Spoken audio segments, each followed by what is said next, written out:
안녕하세요. 서울엔 비뇨기과 의정부점 이한솔 원장입니다. 자, 지난 시간에는 어떤 전립선 비대증의 치료의 방식 중에서 시술적 치료 중 하나인 리줌 시술에 대해서 설명을 해드렸는데, 오늘은 그러한 리줌 시술을 멀리까지 굳이 가지 않으시더라도 댁 근처에서 연고지 주변에서 편하게 받으셨을 때 어떤 장점들이 있는지에 대해서 한번 이야기를 나눠보겠습니다. 수증기를 쏴주신다고 하셨는데 맞습니다. 이게 효과가 즉각적으로 나타날까요? 사실 이제 그게 기존의 치료 방식들과의 어떤 차이점이기도 합니다. 이제 직접적으로 깎아내면 시술 직후에도 바로 큰 효과를 볼 수가 있겠지만, 리줌 시술은 수증기에 전립선 비대 조직이 노출이 되고 괴사가 되면서 천천히 흡수가 될 때까지의 시간이 필요하기 때문에 효과가 아쉽게도 바로 나타나지는 않고 한 1개월에서 3개월 정도까지 크기가 지속적으로 줄어들면서 효과를 볼 수 있는 시간이 다소 필요한 그런 치료의 방식입니다. 그 기간 동안 증상이 계속 나타나고 있을까요? 자, 개인적인 차이가 좀 있지만 어떤 분들은 시술을 하고 2주에서 한 달 정도만 지나도 금방 또 크게 개선이 되시는 분들도 계시는데, 어떤 분들은 아무리 간단하게 시행을 했다 하더라도 그래도 뜨거운 수증기를 분사를 한 그런 일종의 시술적 치료이기 때문에 좀 일시적으로 오히려 시술을 받기 전에 비해서도 소변 줄기가 좀 약해진다든지, 아니면은 피딱지가 갈색 양상으로 배출이 좀 된다든지, 출혈이죠. 그게 아니면은 소변 보는 횟수나 아니면 절박한 정도가 일시적으로 악화가 될 수가 있겠습니다. 시술 직후에 필요한 조치나 관리 같은 게 동반이 되나요? 네, 리줌 시술의 경우에는 이제 수증기가 분사가 되면 전립선 비대증 조직이 일시적으로 붓습니다. 그래서 직후에는 혼자서 배뇨를 하실 수가 없어요. 그래서 소변줄이라는 기구를 한 3일에서 일주일 정도는 몸 안에 좀 넣어 두셨다가 이제 그걸 나중에 빼낸 다음에도 스스로 소변을 보실 수 있는지에 대한 확인을 하는 그런 과정이 필요합니다. 간병을 받아야 될까라는 고민도 많으실 것 같은데 혼자서도 처리가 가능할까요? 자, 일단 그 소변줄이라고 하는, 어떻게 보면은 좀 공포스러울 수 있는 이제 그런 이제 처치죠.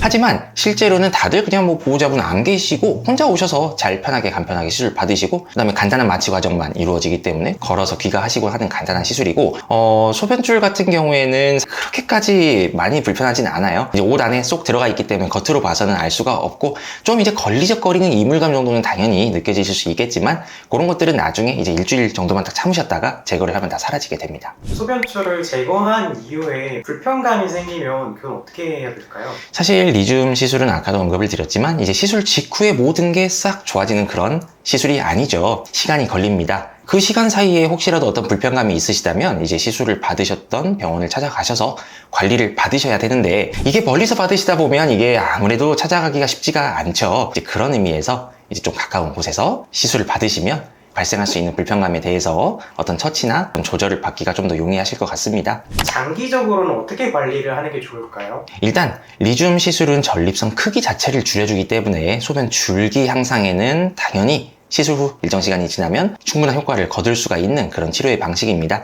그런데 이제 소변 횟수하고 연관이 있는 증상들은 경우에 따라서는 시술을 잘 받으셔도 남는 경우가 있어요. 시술 후에도 약물 투약이라든지 증상 관리라든지 그런 관리가 필요할 수가 있습니다. 또 시간이 좀 더 많이 지나고 나면 전에 없던 종양이 생길 수도 있어요.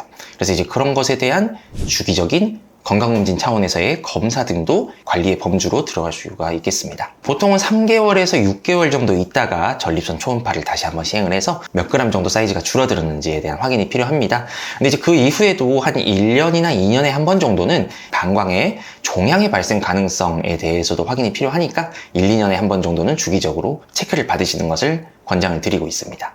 성관계나 격렬한 운동 같은 경우에는 언제부터 가능한지 알 수 있을까요? 저희가 보통 이제 복압이 들어가는 운동이라고 얘기를 하는데, 복압이 들어가는 운동은 적어도 한 2주 정도는 지난 다음에, 그 전에 시행을 하게 되면 출혈의 위험성이 있을 수가 있어요. 그래서 한 2주는 지난 다음에 저희가 권장을 드리고 있고, 성생활 같은 경우에는 시술 후에 4주 정도는 시간이 지난 다음에 시작하실 것을 권고드리고 있습니다. 전립선 비대증이 또 재발을 하는 병인가요? 그러니까 리줌 시술은 2015년에 사실은 처음에 시작이 된 시술이고, 이제 공식적으로 나와 있는 스터디는 한 5년 정도 스터디가 있는데 재발률이 높지 않습니다. 한 4% 정도? 그 정도면 다른 어떤 수술이나 시술적 치료 방식하고 비교를 했을 때, 특히나 유럴리프트하고 비교를 했을 때 굉장히 큰 차이가 나요. 유럴리프트는 한 5년 정도 지나면 추가적인 시술이나 수술이 필요할 가능성이 약 15% 정도. 근데 리줌 시술은 한 4% 정도니 재발률은 현저히 낮은 것으로 알려져 있습니다. 비용적인 측면도 사실 고려를 안 해볼 수는 없는데 그렇죠. 이게 보험이 적용이 되는 시술인가요? 이게 이제 2023년에 비교적 최근에 이제 인정을 받은 신의료 기술이기 때문에 아직까지는 아쉽게도 보험 적용이 되지가 않아요. 그래서 이제 소위 말하는 비급여 시술에 들어가는데, 실손 보험에 가입을 하신 경우에는 이제 그 보험 약관에 따라서 다소간의 차이는 있겠지만 일정 부분은 이제 좀 비용을 보전을 받으실 수 있을 것 같습니다. 마지막으로 리줌 시술을 고민하시는 분들께 해드리고 싶으신 말씀 있으실까요?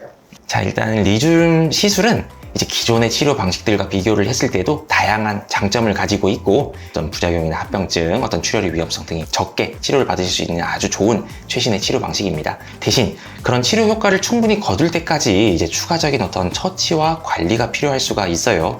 처음에 시술을 받으시고 소변줄을 넣었다가 빼서 스스로 배뇨가 잘 되시는지 확인하는 과정, 그 다음에 이제 소변줄이 제거가 된 다음에도 혹시 어떤 불편감이나 어떤 증상이 남으셨을 때 이제 그런 것들을 조절받는 그런 과정.